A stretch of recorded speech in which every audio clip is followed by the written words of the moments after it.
All right, ladies and gentlemen, let's begin with the part 2 of the Aztecs, okay? Now, yeah, something I didn't mention yesterday that I'm going to mention right now is that if you guys notice, this is what a king looks like from the Aztec Empire, okay? Beautiful bright colors, okay? Beautiful bright colors. If you notice, a lot of feathers. If you wore a feather on you, that meant you were a person of power, okay? A person of power. And jewelry as well, okay? Jewelry everywhere, okay? This was normal. This was common. You knew that that person was top of the top ranks because of what he's wearing, right? Just wanted to point that out because I didn't really show you guys a lot of pictures. This, yesterday, we learned it's a very powerful symbol to the country of Mexico, right? That's where we saw that, this priest had a vision that they would build a new city on top of the place where they see an eagle eating a snake on top of a cactus, right? So, and that is where they find this beautiful lake called Lake Texcoco, which I will quiz you guys on Monday, right? And that is where they built the beautiful, amazing city called Tenochtitlan, okay? Huge island, right? And we see in the next slide that on this island, it's not like they're building little houses here and there. No, they build huge, enormous temples, ladies and gentlemen. Huge temples that were a place to either do the human sacrifices, that were a place for the kings to, I don't know, make an announcement or whatever. A place where the people would go show their sign of, respect to the king of the empire, okay?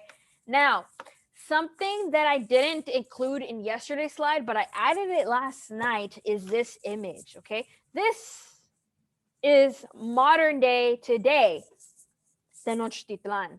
And today it's not called Tenochtitlan, it's actually called Mexico City, right? It's the capital of Mexico. This is where the Mexican president lives. Now, if you guys notice, this looks like LA, it looks like New York. There's huge towers everywhere. If to the people that are confused because last period people thought that these cities were all black, they're burnt. No. These are just glass windows. That's all. I just wanted to point that out. But the reason why I included this was because last night your teacher was on Instagram, and I actually follow a Mexican community page on Instagram, and it said in the caption, link in my bio.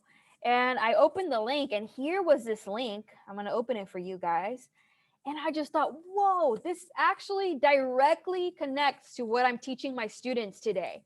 So I figured I should probably show you. And this is what it is. This is what it said. It says, Mexico City could soon change its name to better embrace its indigenous identity. And if you don't know what this word means, indigenous, those are people that come from the Aztecs, from the Native Americans, from the Maya, from any other tribe that existed here, from the OG Americans, right? From the Inca, whatever it is. So I was like, no way, wait a second. And I kept scrolling, and it says here, a recent poll, okay, shows that 54% of Chilangos, which is how residents, people that live in Mexico City today are called, okay? The people that live in Mexico City, 54% of them are in favor of changing the city's official name from La Ciudad de Mexico, which is Mexico City, back to Tenochtitlan. 54% of people want to change its name back to what it was originally called. What do you guys think about that? Are you guys for that idea, or are you guys against that idea? Let me know in the chat. Also, I can't see the chat. Hold on. Where's the chat?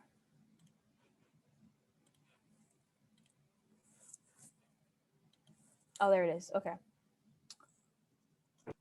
Yeah, people are saying, yes, I'm for that. Some people are saying no, they don't want that idea. Someone said they should change it. Someone said sure. Right? Well, the people there are split, right? They're kind of split to the middle. 54% of the people are for it. 42% of people are like, we don't want the name to change, right? And 4% of people say they don't know. I'm kind of for it. I'm for it. Personally, I think it would be really cool to name it what it was originally called before the white people of Europe took over and made it their own country. And I just think it would be even easier for my class to teach you guys and be like, oh yeah, you can still visit Tenochtitlan today, and it wouldn't be confusing because it still has the same name, right? Right now, I always have to remind you guys that Tenochtitlan still exists today, but it's called Mexico City now, right? So that's the difference. But anyways, I thought that was interesting, and I kind of wanted to show you guys because that's literally happening today. This actually came out. This article came out 2 days ago, so this is an ongoing thing that might happen. Okay, just wanted to let you guys know. We talked about the Triple Alliance yesterday as well, right? Did we talk about this? Yes or no? Type yes or no in the chat because I'm kind of forgetting. Okay, we did. Okay, awesome. Right? And this is where we talked about like if every single one of you had a kingdom, right? Ray had his own kingdom, Perla, Matthew, Juan, Jovan, Edith, Christian, Ariana, Anthony, Alexa, and Danielle. If y'all had your own kingdoms, that was great and all. But at one point, you got these two kingdoms that are putting up a good fight against the city of Tenochtitlan, right? And eventually, me, the queen of Tenochtitlan, or let's in this case the king, right? Because we're trying to be real here, right? The king of Tenochtitlan is looking at these two kingdoms, right? Texcoco and Tlacopan, and they're like, what if, guys? Crazy idea. What You've got if? mail. Sorry, I didn't. The you got mail thing. Sorry, if it scared you guys. But instead of constantly fighting each other and wasting time, people killing your people killing my people killing your people, if you guys actually have good warriors, what if we, instead of being enemies, we team up and together we take over all these other kingdoms? And that's exactly what happened. These three cities form the Triple Alliance, right? Which kind of represents the three colors on the flag, on the Mexican flag, which I also think is really interesting. Okay, and these three kingdoms just start wiping the floor, guys, easily, right? Here's one kingdom here, Teotihuacan, easily gets taken over. Chalco, Cochimilco, Culhuacan, Azcapotzalco, easily, without a problem. Okay, and so when this Triple Alliance, ladies and gentlemen, who were the two people that we decided were my homies in the Triple Alliance? It was Alexa. No, one of them was Danielle. Oh, Danielle and Anthony, right? Okay. So It was Danielle and Anthony. So me, Danielle, and Anthony, we're wiping the floor. How do you think that Christian's kingdom is going to feel now that we're together and we're uniting our army together? We're stronger than everyone. How do you guys think that Christian's kingdom is going to feel when they see us, or Matthew's kingdom is going to feel when they see us? Intimidated and mad, right? It's like, well, how are we ever going to put up a decent fight if these people are forming alliances, right? You're going to feel a little bit intimidated, but also very, very mad. Ariana, that's a good word too. A little bit scared too, right? So the Triple Alliance, I'm going to use someone as an example. The Triple Alliance goes and we run into Perla's kingdom, okay? We run into Perla's kingdom. And when we are running into Perla's kingdom, okay, she sees that I've united the Triple Alliance with these other two kingdoms, right? And I give her an option. I say, hey, girl, we can wipe the floor to your kingdom, or I'll let you guys live. I'll let your kingdom, Perla. I won't touch anyone. I won't kill anyone. You can still be the queen of your kingdom, girl. You can still be the queen. But every month, you're going to have to send me tribute. Did we talk about tribute yesterday? Yes or no? We did? Okay. See, with some classes I didn't get there. So, okay. So you guys know what tribute is, right? It's where Perla is not going to have to send me not money, because they don't have money yet, but she's going to have to send me clothes, food, military supplies, jewelry, feathers, whatever it is, so that I don't touch her. After I leave, do you think Perla's going to like me for sparing her life? Yes or no? Think about that again. Do you think Perla's going to like me? Yes or no? No. No. So whoever answered no, you guys are correct. No, she's not going to like me. That's like a bully going up to you. Hey, I'm not going to hurt you, dude, if you give me lunch money. Are you going to like your bully? Yes or no? Of course not. You're not going to like your bully. Because basically that's what I'm kind of doing to other kingdoms, right? So other kingdoms hated the Triple Alliance because either they were going to take all your people into the human sacrifices, which we'll talk about right now, or, you know, you got to pay them every month. And sometimes, you know what's sad? Sometimes these kingdoms that are paying tribute, sometimes all their food, they would have to, all the food they grew in their kingdom would go straight to Tenochtitlan or Texcoco or Tlacopan. And then that's when, you know, the king would decide, okay, keep this much amount of food for yourself, right? Did you guys copy down these sentences already, or should I just go to the next slide? Yeah? Okay, my bad. Sorry, guys. I'm forgetting. There's so many periods I've had to teach this over and over again. Alrighty, guys. This is, I know you guys didn't see this, right? You guys didn't see this yesterday? No? Okay. So, if you guys are writing down notes, what I think you guys should do is maybe just draw a triangle. Excuse my ugly triangle. And you could just add in 3 lines right here. And on one, you can add emperor. On the other one, you can add nobility and priests. And this one, you can just say middle class. And this one, you could just say the word slaves. You don't have to copy all the words right here. That's too much. That's too much for you to write. Oh, no. There we go. And while you guys are copying those things down, or if you're doing it on Google Docs, you can just write the word Aztec social structure and write down these words that I'm pointing my arrows to. While you guys are writing that down, I'm going to explain what you guys are looking at. This is pretty obvious, right? It's just the rankings, right, of people in the city. At the very top, you always have the king, right, or the emperor. Right underneath the king, you have the nobles, which again, I always have to explain it because I know people always forget. Nobles are rich people, or nobles are people that work for the king, or nobles are people that have like government positions, right? Priests are also ranked second to the emperor or king. Now, priests were very respected, guys. Very respected. I'm going to use Juan as an example.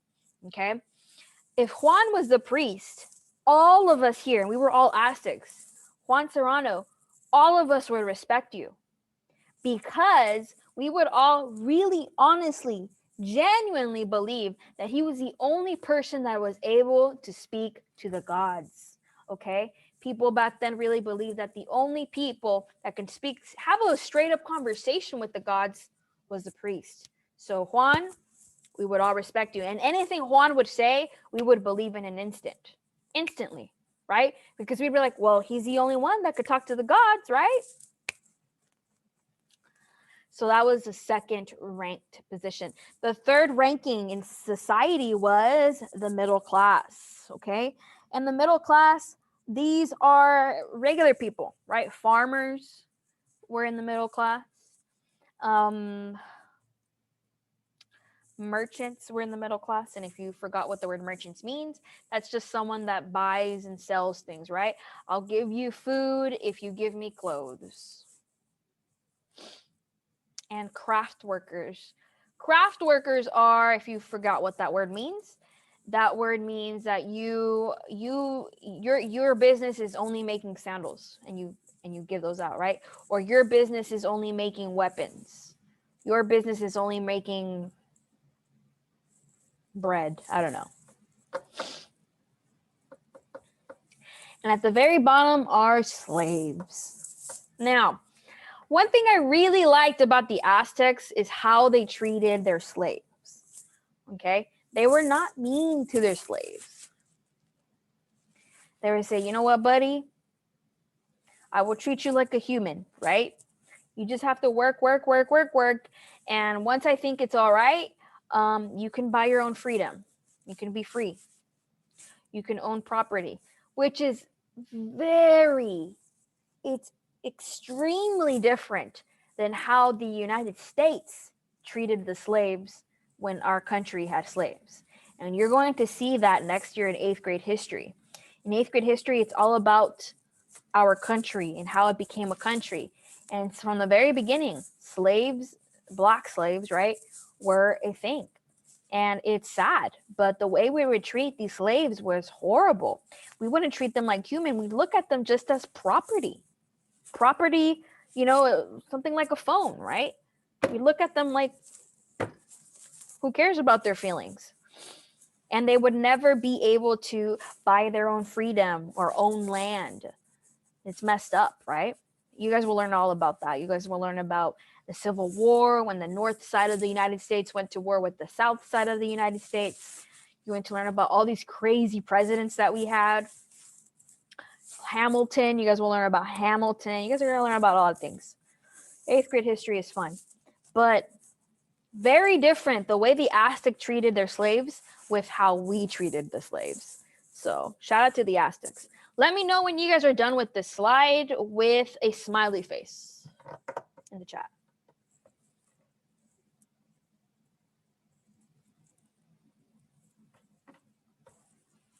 Cool. Okay, only 4 students are done, and we have 11 students here. So let's wait for more students to finish up, okay? We're not going to leave anyone behind.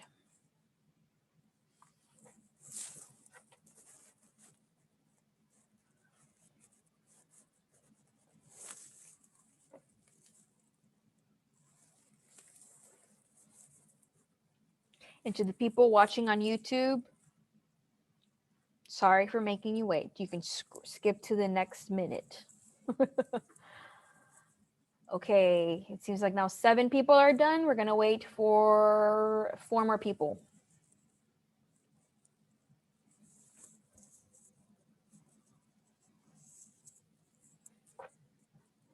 Okay, 3 more people.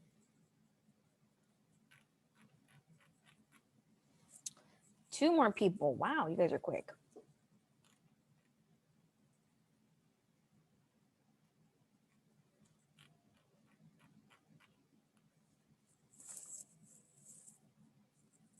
Does anyone have any questions for me while we wait? Oh, 1 more person. We're waiting for 1 more person. Nope. All right. Well, it seems like everyone is done now. So let's go to the next slide. Now, this slide, ladies and gentlemen, is very important. There's 2 sentences here that I want everyone to copy down. I'm going to highlight these for you. I want you guys to copy this sentence right here.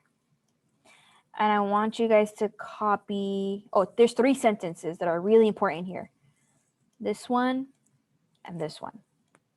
If you guys just want to copy 2, that's fine.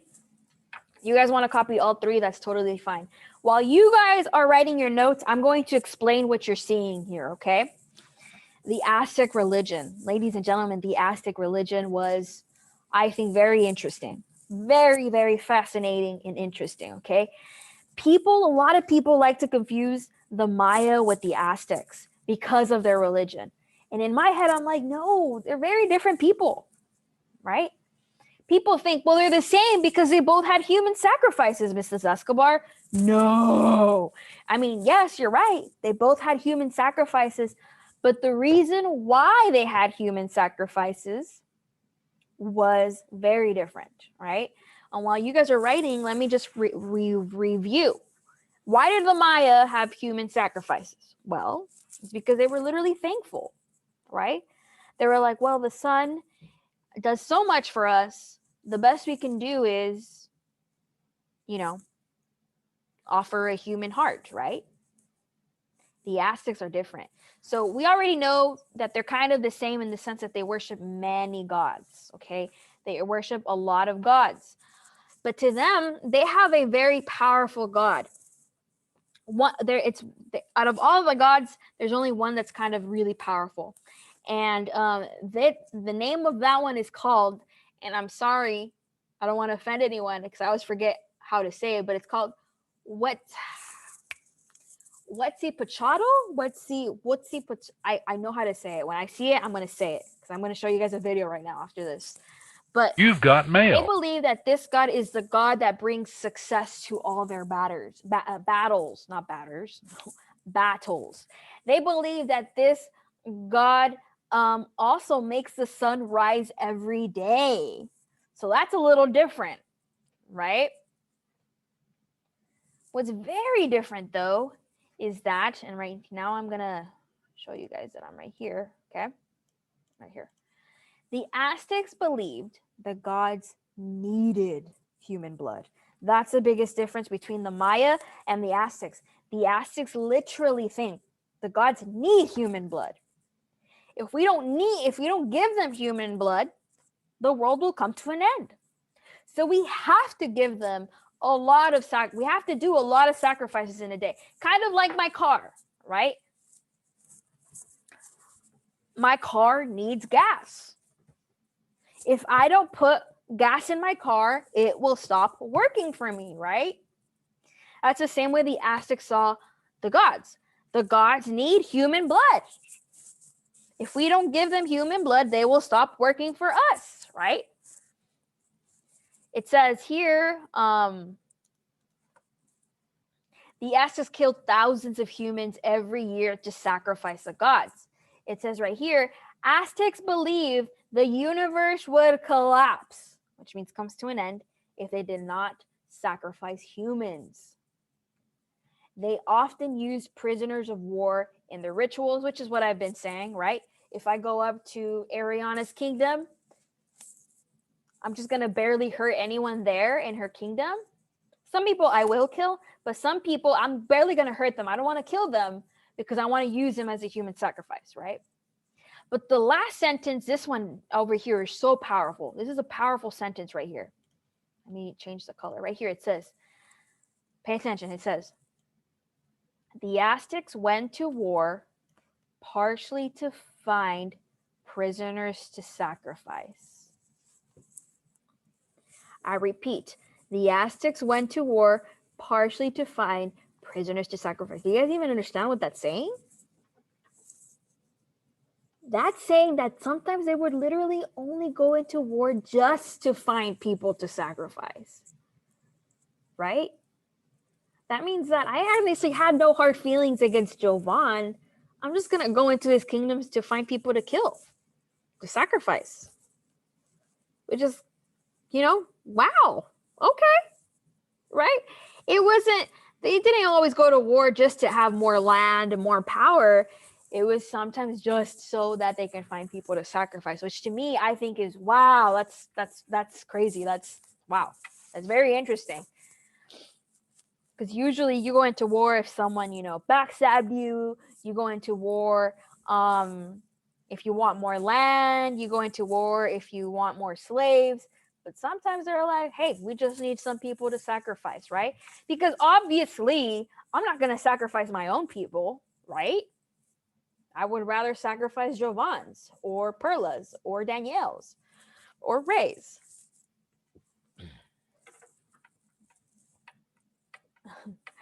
Send me a heart in the chat when you're ready to go. Because in the next slide, we are going to watch a video about these heart sacrifices. Nice. Thank you for your hearts.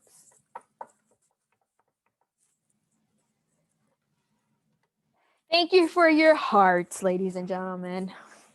Now, I do need to give you guys a warning. Okay, it's a video I will show you guys right now. It's not human actors, it's just cartoons.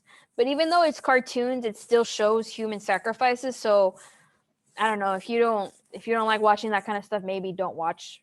Maybe you can log off right now.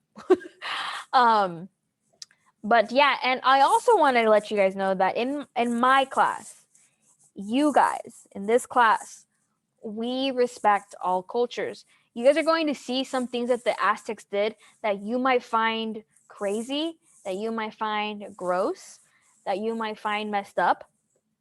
But hey, to us, it might seem like, oh my gosh, I would never, right? We would never.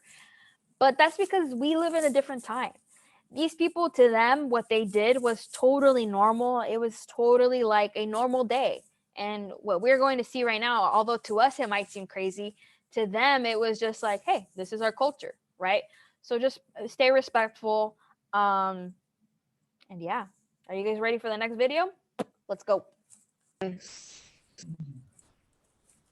Okay, I think I am sharing my sound already, right? Because you guys heard the "you got mail" thing, right? Yeah. All right. Yes. Here we go, ladies and gentlemen. Yeah, I know. But it's a good way to remind me when I get email. Sometimes I forget to check my email. Alrighty, guys. Here we go. Aztec Sacrifice, 14th to the 16th century AD. Who were the Aztecs, and why was human sacrificing so important and central to their society? The term Aztec is a modern-day invention to describe the various tribes who make up the Mexica Kingdom.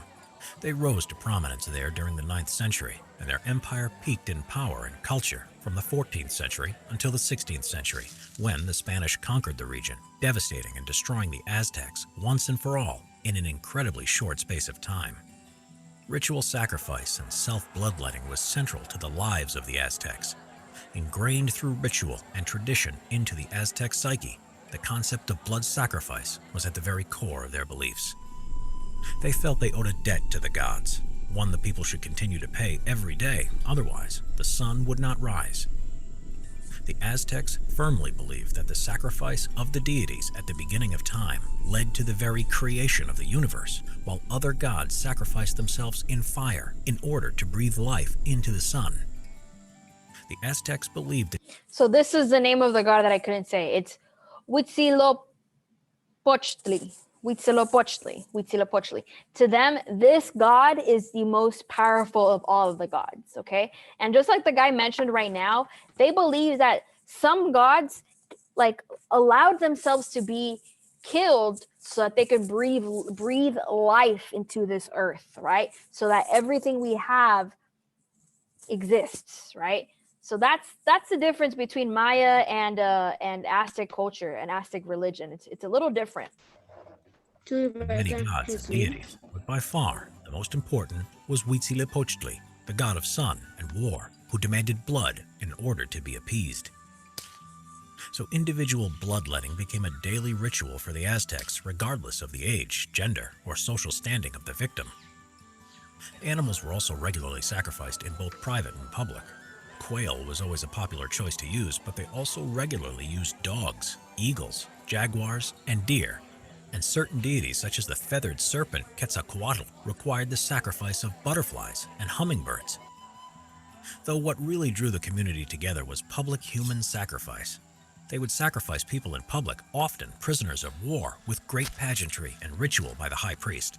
So yeah, that's something else. They wouldn't just sacrifice humans, they would also sacrifice animals and a lot of other things for different reasons. Such was the demand for human sacrifices, scholars cannot agree on an exact figure, but believe it was between 1,000 to 25,000 a year.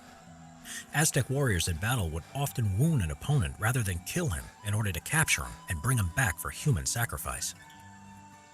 It is widely believed that many of their wars were motivated by the need to gather more victims and as a way of intimidating neighboring states. They would normally kill these victims by the use of a sacred sacrificial dagger, as it was believed their blood would give life to the sun, each drop slowly reviving it in order to give it the strength to rise again each and every day. The freshly cut out heart would then be placed by the priest in a stone vase and was either incinerated and offered to the sun for it to consume, or was eaten by the high priest. Often these victims for human sacrifice would impersonate a deity, and their sacrifice would mimic the one that the god had once given in the past. They were dressed up and acted like the chosen deity, and were treated by others very highly, like they were celebrities, Their title was seen as a true honor, and after they had been executed, their body parts were eaten by the people, often the ruling class, in order to please the gods even further. One particularly gruesome ritual would see prisoners of war dressed up to look like various gods, who would then be sacrificed, have their hearts cut out, and their skin flayed from their dead bodies. Their skins would then be worn by the priest as a costume to represent the deity. The festival being held determined how the sacrificial ceremony was carried out, as the Aztecs were a complicated people with an advanced social culture. A common thread throughout these sacrifices was that the heart of the victim would be cut out, and the still pulsating organ would be held up high for all to see. At the very center of the Aztec religious world was the Great Temple, which was an impressive pyramid with twin shrines on top, one for Tlaloc, the god of rain, and the other for Huitzilopochtli, the god of war. It was situated in the Aztecs' capital city of Tenochtitlan, which is New Mexico City today. Here, countless human sacrifices were carried out by the high priests. Normally, the heart of the victim was ripped out, and then the corpse was beheaded, dismembered, and then the lifeless body was thrown down the steps of the temple to fall 180 feet to the base of the pyramid below. The heads of the sacrifice were then put on skull racks at the base of the temple. This sacrifice was a mythical reenactment of the story of the sun and war god Huitzilopochtli, who took his sister, the moon goddess Coyolxauhqui, dismembered her body, and then threw her down Coatepetl, the sacred Serpent Mountain. In the reenactment, the steps of the temple doubles for the Serpent Mountain. Most sacrifices at the Great Temple were prisoners of war or slaves, but also children were sacrificed as their tears were deemed to be linked to Tlaloc, god of rain. These traditions went on for hundreds of years, until March 1519, when a Spaniard by the name of Hernan Cortez, heading a small expedition, invaded the Aztec Empire within. We will talk about this guy next week, because that is how the Aztecs come to an end when the Europeans come and take over. Now, some things you saw here where sometimes, can I use someone as an example? It's not a fun example though, because I'm going to kill you off. All right, Alexa. So if I captured Alexa from another kingdom, right? Sometimes I would dress her up as one of our gods, right? I would dress her up as one of our gods.